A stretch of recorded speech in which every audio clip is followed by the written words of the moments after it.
Tour. Ray Haycraft here with Barb Wire Dolls. Can you introduce yourselves and what you do in the band? I'm Isis Queen, and I'm the singer. I'm Pindall, the guitarist, and the rest of the bandmates are out there, I don't know, doing something.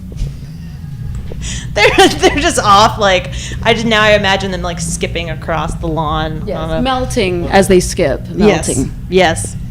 So how has your Warped Tour been thus far?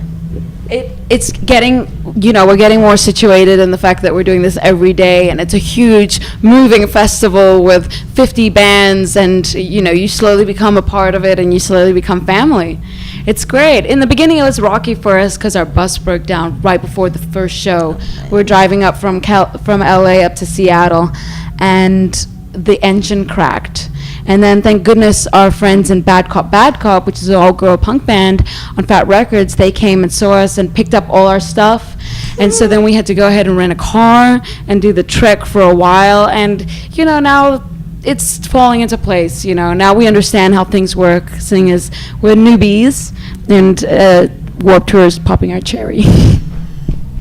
Well, and now you're in the family. Like, my heart is so warmed by all the stories everyone's saying about how, this is rock star camp, and, once you're in the Warped family, like, you're part of the club, and, they look out for each other, and just makes sense. Definitely, everyone that works in Warped Tour has been absolutely fantastic.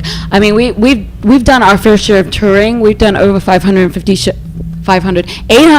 shows in 25 countries around the world, and it's all been headlining shows, so we haven't really been able to experience that vibe that you get when you open up for a big band or when you play with 50 other bands. So the whole experience has just really been eye-opening and great. It's been great. It's been fun. It's been a lot of fun. So you all just dropped a new record, which is kick-ass. We actually just reviewed it, so if you've not seen it yet, go to Fuel Scene Magazine and check it out. So what has been resonating with fans the most from this album? The album, we're very proud of this album. We love this album a lot. It's like our little baby. We recorded the album in Rancho de la Luna, which is out in Joshua Tree Desert in California, and we were invited there by the guitarist of Eagles of Death Metal, because it's his studio, Dave Catching, and the whole desert scene started out from that studio. Yeah, Caius and Queens of the Stone Age, they all came from that studio, so it has a lot of history to it. And we were invited to go record there, and it was a crazy experience because the night that we closed the deal with Dave, after he invited us, that night he was on stage walking out onto the stage in France for the Bataclan when the Paris attacks happened. And we were the first band to come into the studio after the horrific situation, and we were going to go in there just to record a few songs that we had already because we wanted to take up the opportunity that Dave gave us, but we ended up writing a whole album because of what happened. And so this whole album has a lot of meaning, and the state of the world today, and what you can do to survive it. It's a survival kit, this album. It's helped us out emotionally, and we're very blessed to have this album. What, at least for me, you can feel the honesty and like the rawness in those songs, and the passion that you all have. What song is are you most emotionally tied to, each of you?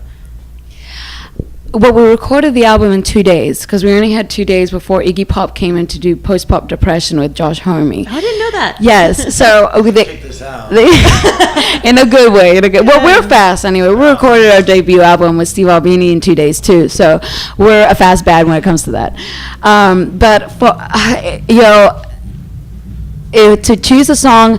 In the past, I've been asked this question. I have said the last song, which is the 6-minute song, because that song was written right there in the studio. The band went in and played live, just whatever came to mind for 6 minutes, and then I came in and put down whatever vocals came to mind, and it was one take wonder, and it was amazing, and it has such a driving feel, like you're driving in the desert, and it means so much to me, that song, because of the energy that was put into the record, and you can feel that energy.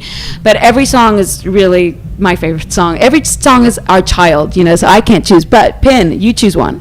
Yeah, I'm going to choose Desert Song. It's the third track, mainly because, you know, just days after the Paris attacks, you know, we didn't want to bother Dave Catching. You know, who knows what's going on in the world with him and his world too.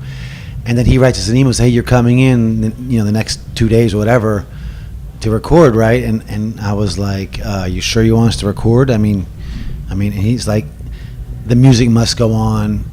Don't let them take that away."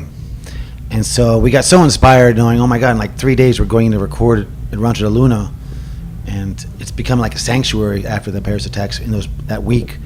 And then Desert Song, you know, was recorded there, and you know, how can you have to call it Desert Song? It's recorded there in the desert, and it's really just a plea of how we all feel in this world and how we feel at times, and I just can't believe how amazing, and her vocals on it, just I don't know what to say, but yeah, Desert Song. I'll put just listen to Desert Song. If you don't like that song, I mean, you're gonna like the song, and then you'll like everything else. Yeah. I quite enjoyed that one as well. You're not afraid to say what needs to be said. Do you feel like fans, for the most part, like understand and are taking the messages that you mean to put out there with your music? Absolutely. I mean, what we put into our music, we put in almost without thinking. You know, it's not, oh, let's write a song and write down whatever comes to mind. No, the songs come out by themselves. They come out naturally, and so it's a pure emotion, it's a pure energy, and it's an energy that everyone can feel and understand and relate to in some way or another, whether it's right now or, you know, further down the road at some point in their lives. They're going to feel it because it's that pure emotion. And we started this band because we needed to start this band. We didn't start it to, you know, travel the world, which is what is great about it, but we traveled it because we needed to express something inside of us that was flowing. And it saved our lives, this band. Who knows where we would be? I don't know where I'd be. I'd probably be in jail right now if it wasn't for the band. But yeah, this band has saved us, so I think a lot of people can, you know, attach themselves to those emotions.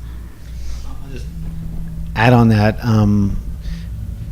also, you know, a lot of our messages, especially her presence on stage, is a very powerful, not just a female power, which is one side, which is fantastic, but a lot of young girls that come into the shows, especially Warped Tour now, and seeing this powerful, you know, woman that is powerful, not because, you know, she's famous or not. I mean, they see it, and they're connecting to the message she has, which is, you know, it's just put inside there. Just, it's be yourself, be powerful, you know, and so forth. And you know, there's a story about a girl in Seattle who came and, you know, wanted to commit suicide, and she discovered Barb a few weeks before Warped Tour, and she loved the message, the music, and she came just to see the band and see Isis sing. And after the show, she told Isis her personal story that she's not going to do that, and she wants to help people. And so when you hear something like that, you know, which happens a lot for a lot of people, you know, every single human being counts. So if you can, you know, give a positive life to one person, including yourself, then that's the mission, you know. And it makes everything worth it. All the long drives, all the long flights. If there's one person that takes something away from a show, and a situation just like that, oh my gosh, like, I'm just like trying not to be choked up. When you have new fans who are not familiar with you all, you know, just discovering you on Warped Tour, what do you hope that they take away? Inspiration to be themselves. I mean, I hope they see something on stage that gives them the inspiration to express themselves, because the only thing that needs to be done in this world, and the only thing that you need to achieve, is to truly express yourself in some way or another, whether it's creatively or, you know, artistically. It doesn't matter. Expression is the main key in this, and so inspire yourself and you'll inspire others. Now, with 850, you said, shows under your belt, I know you've probably got some great stories, but if you were to write your memoirs thus far, what are some memories and some moments that, like, really stick out? Every day I wake up, I'm like, why aren't I writing a journal? Every day is like a story in itself. They could make a TV series out of every single day of our lives. I keep telling people, I need to do like real life Warped Tour. I'm just saying. Yeah. I mean, they should be doing like a reality TV show of a Warped Tour. You know, it's just gonna make things go on. But well, you know, we started out in Greece. Mm-hmm.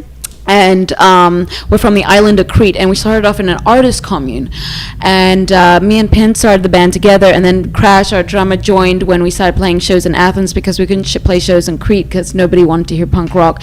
And it wasn't cool at the time, you know what I mean? When we started the band a few years ago, you know, punk rock was a saying that people said, wait, isn't that dead? You know, why are you guys playing punk rock? And for us, it was like, punk rock we're influenced by the first wave of punk, so it's like, be different. And okay, we didn't like the music that was out there in the world, so we're like, okay, instead of complaining about it, let's do something about it.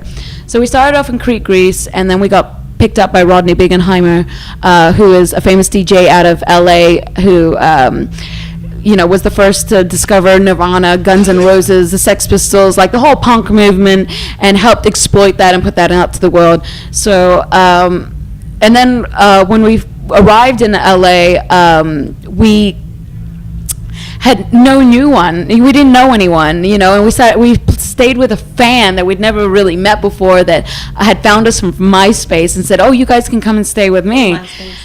Yeah.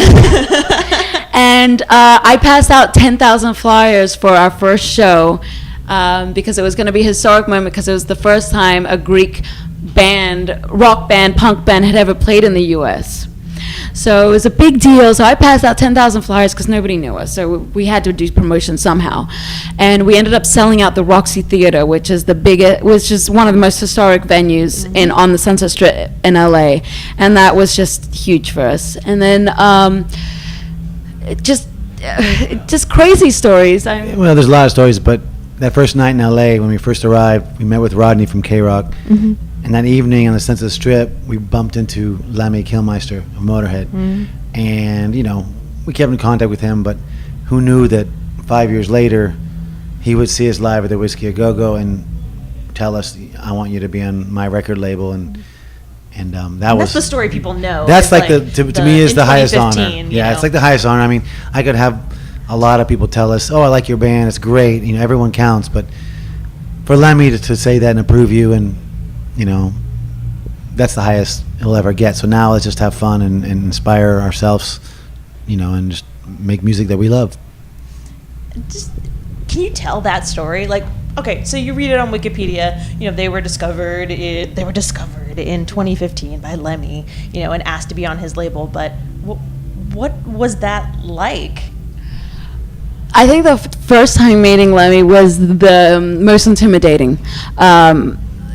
We were talking about Greek rock and the Greek scene and early punk rock. He's a huge fan. I mean, he had hung out with the Sex Pistols and Sid Vicious and everything, and he started off, you know, with the first wave of punk, and that's what inspired him. And you know, and that's why he calls himself rock and roll, because he doesn't, you know, attach himself to any genre. And when we were going to leave, and he goes to hug me, the pure strength in his hands and his arms just like made my knees buckle, you know, and now just that experience alone made me understand everything of what people see in him, what they see as an icon, and why they call him, you know, Lemmy is God, why they say these things, because the man had this energy about him that you just can't express. It's just incredible. It's incredible.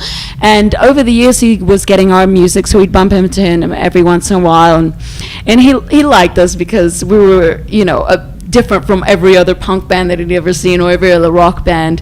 And then when he came and saw us at the Whiskey A Go-Go, he said, I want you guys to be a part of my legacy. I've been looking for a band for all these years, and, you know, there has to be new bands. There just has to be new bands. And he was strong about that. You know, he's discovered a lot of bands like Girls' School and helped Saxon out and everything like that. But for our genre, for something new in the past, you know, 10 years, you know, it's huge for us. It's huge. I just can't even imagine. Like, you could make a movie just about that journey. It's just the perfect moment. Oh, yes, that's amazing. It's truly amazing. Yeah. Mm-hmm. All right, I'll stop like picturing it. Just getting a hug from Lemmy. That was the best experience. Getting the hugs. I'm just imagining that. Yeah. And imagining your face, just like. Yes, I'm sure I went white in the face the first time. Yes. If you did a movie about all this, it could, like, the most important point is just when just I can see it, just Lemmy walking up and just saying what he said. Yeah, and it's like, oh shit, now I have this responsibility, you know. And then of course, you know, the rest of his soul, he passed away, and it's like he can't sign any other band. I mean, we're the band.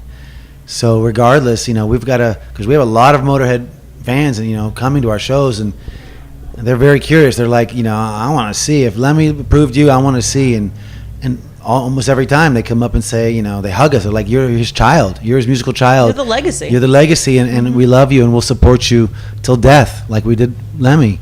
And so it's really great to have that. And we sound nothing like Motorhead, obviously, but that's the beauty, is that, you know, but the spirit. that's what he saw, is that we didn't sound like anybody. But anyway, rest in peace, Lemmy, forever. But the flame, carrying on the flame, you know, and that's a beautiful, beautiful thing. That's what he said. Well, we started this band, like I said, we started this band because we were fed up with the music that we were hearing, and we're, you know, there are bands that are coming up and also feel the same way, and they have, you know, I'm sure they have incentive to do something about it too. But, you know, the fact that we get the praise from Lemmy, you know, after starting this band because we were fed up with rock and roll and the state that it's in, that's huge. It just shows you that you're doing this, one, for the right reasons because of the reactions that you're getting, two, that you're carrying on the legacy, and three, that it needed to happen, you know? Like, Totally, yeah. Totally. I love it. So do you have any final words of wisdom for our fans back home? Be that fire and ignite other people, because as soon as your bonfire gets big because you're doing what you love, you're going to radiate that energy, and other people are going to see it from far away, because a big bonfire can see from far away, and they'll be attracted to that, or they'll stay away. They don't want to get burnt. So be that person. Be that person that is unique and different and can see through all the haze, and be strong and be that bright light, and you'll see everything will fall into place. That is perfect. That's the perfect note to end on. Thank you so much for taking the time with us, and hope you have a great rest of your warp. Thank you, my dear. Thank you. You're awesome.